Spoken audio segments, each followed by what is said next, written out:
نحمده ونصلي على رسوله الكريم اما بعد فاعوذ باللہ من الشیطان الرجیم بسم اللہ الرحمن الرحیم۔ حضور اقدس صلی اللہ علیہ وسلم کا ارشاد ہے کہ جب عورت اپنے گھر کے کھانے میں سے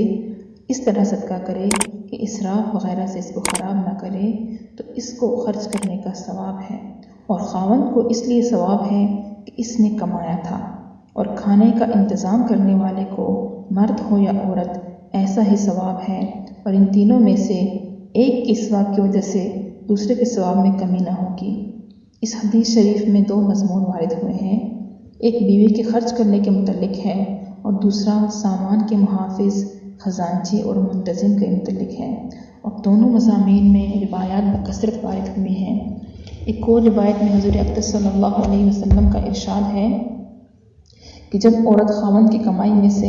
اس کے بغیر حکم کے خرچ کرے تو اس عورت کو آدھا ثواب ہے۔ حضرت سعد رضی اللہ عنہ فرماتے ہیں کہ جب حضور اقدس صلی اللہ علیہ وسلم نے عورتوں کی جماعت کو بیعت کیا تو ایک عورت کھڑی ہوئی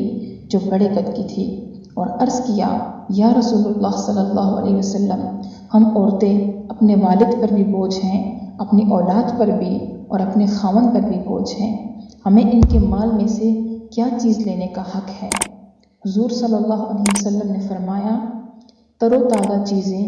جن کے روکنے میں خراب ہونے کا اندیشہ ہو، کھا بھی سکتی ہیں اور دوسروں کو بھی دے سکتی ہو۔ ایک اور حدیث میں حضور اقدس صلی اللہ علیہ وسلم کا ارشاد وارد ہوا ہے کہ اللہ جل شانہ روٹی کے ایک لقمے اور کھجور کی ایک مٹھی کی وجہ سے 3 آدمیوں کو جنت میں داخل فرماتے ہیں، ایک گھر کے مالک کو یعنی خاوند کو، دوسرے بیوی کو جس نے کھانا پکایا، تیسرے اس خادم کو جو دروازے تک مسکین کو دے کر آیا۔ حضرت عائشہ رضی اللہ عنہ کی ہمشیرہ حضرت اسماء رضی اللہ عنہ نے عرض کیا، یا رسول اللہ، میرے پاس کوئی چیز نہیں ہے بجز اس کے کہ جو میرے خاوند حضرت زبیر مجھے دے دے، کیا میں اس میں سے خرچ کر لیا کروں؟ حضور صلی اللہ علیہ وسلم نے فرمایا، خوب خرچ کیا کرو، باندھ کر نہ رکھو کہ تم پر بھی بندش کر دی جائے۔ ایک اور روایت میں حضور صلی اللہ علیہ وسلم کا ارشاد ہے کہ جب عورت خاوند کی کمائی میں سے اس کے بغیر حکم کے خرچ کرے تو خاوند کو آدھا ثواب ہے۔ لیکن غور کرنے سے معلوم ہوتا ہے کہ خاوند کی کمائی سے خرچ کرنے کی 2 صورتیں ہیں۔ ایک صورت یہ ہے کہ خاوند نے کما کر مال کا کچھ حصہ عورت کو دے دیا ہو، اس کو مالک بنا دیا۔ ایسے مال میں سے اگر عورت خرچ کرے تو اس کو پورا ثواب اور خاوند کو نصف ثواب ہے۔ ظاہر ہے کہ خاوند نے تو بہرحال عورت کو دے چکا ہے، اب اگر وہ خرچ کرتی ہے تو حقیقت میں خاوند کے مال میں سے نہیں بلکہ اپنے مال سے خرچ کرتی ہے، لیکن کمائی چونکہ خاوند کی ہے اس لیے اس کو بھی اللہ کے لطف و کرم سے اس کی کمائی کی وجہ سے اس کے صدقہ کرنے کا ثواب آدھا ملے گا، اور بیوی کو دینے کا مستقل ثواب پہلے علیحدہ ہو چکا ہے۔ دوسری صورت یہ ہے کہ خاوند نے کمانے کے بعد عورت کو مالک نہیں بنایا بلکہ گھر کے اخراجات کے لیے اس کو دیا ہے، اس مال میں سے صدقہ کرنے کا خاوند کو پورا ثواب ہو کیونکہ وہ اصل مالک ہے، اور عورت کو آدھا کے اخراجات میں تنگی تو اس کو بھی پیش آئے گی۔ اور اس کے علاوہ عورتوں کو یہ ترغیب بھی دی گئی ہے کہ وہ کھانے کی چیزوں میں سے اللہ کے راستے میں خرچ کیا کریں، ذرا ذرا سی چیزوں میں یہ بہانہ تلاش نہ کیا کریں کہ خاوند کی اجازت تو نہیں لی، لیکن ان سب روایات کے خلاف بعض روایات اس کی ممانعت میں بھی وارد ہوئی ہیں۔ حضرت ابو امامہ رضی اللہ عنہ فرماتے ہیں کہ حضور اقدس صلی اللہ علیہ وسلم نے حجۃ الوداع کے خطبے میں یہ ارشاد فرمایا کہ کوئی عورت خاوند کے گھر سے یعنی اس کے مال میں سے بغیر اس کی اجازت کے خرچ نہ کرے۔ کسی نے دریافت کیا کہ حضور صلی اللہ علیہ وسلم کھانا بھی بغیر اجازت خرچ نہ کرے؟ حضور صلی اللہ علیہ وسلم نے فرمایا کہ کھانا تو بہترین مال ہے، یعنی اس کو بھی بغیر اجازت خرچ نہ کرے۔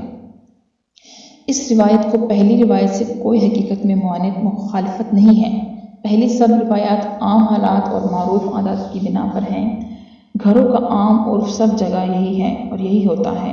کہ جو چیزیں سامان، روپے یا پیسہ گھر میں اخراجات کے واسطے دے دیا جاتا ہے، اس میں سے خاوندوں کو اس سے خلاف نہیں ہوتا کہ عورتیں اس میں سے کچھ صدقہ دے دیں یا غربا کو کچھ کھانے کو دے دیں، بلکہ خاوندوں کا ایسی چیزوں میں پوچھنا، تحقیق کرنا، کنجوسی کرنا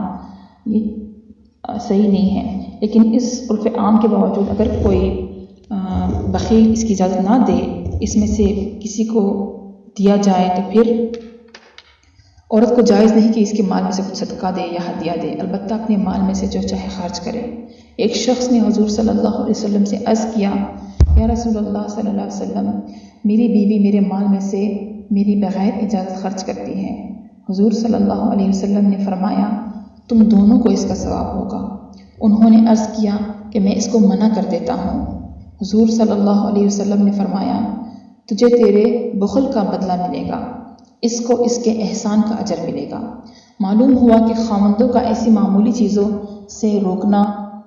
بخل ہے، اور اس کے روکنے کے بعد اس کے مال میں سے عورت کا خرچ کرنا بھی جائز نہیں۔ البتہ اگر عورت کا دل خرچ کرنے کو چاہتا ہے اور خاوند کی مجبوری سے رکی ہوئی ہے، تو اس کو اس کی نیت کی وجہ سے صدقے کا ثواب ملتا رہے گا۔